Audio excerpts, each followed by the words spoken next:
Hey everyone, today's video I'll be removing the rear cover off of this 2010 Ford Fusion.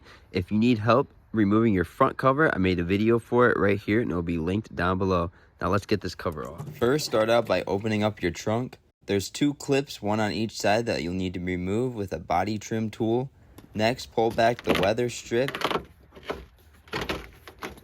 Using a long trim tool, remove the interior trunk piece held in by 4 clips.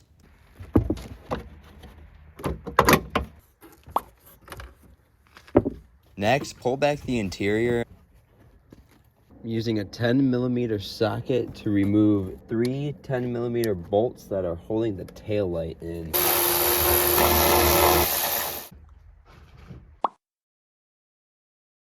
Next, remove the taillight, disconnect the wiring harnesses, and repeat to the other side.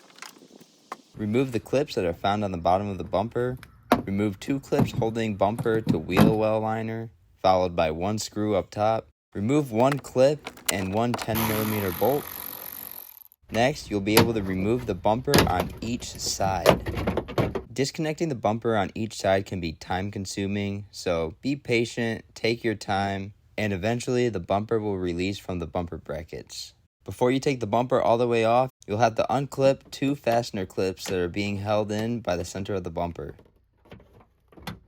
Since this car is getting a new bumper, I wasn't too concerned about the bumper slamming against the ground, but make sure you put a piece of cardboard on the ground to avoid scratching the paint, like I didn't do. Thank you so much for watching. If this helped, please give the video a thumbs up and check out this video next. Thanks again. Have a great day.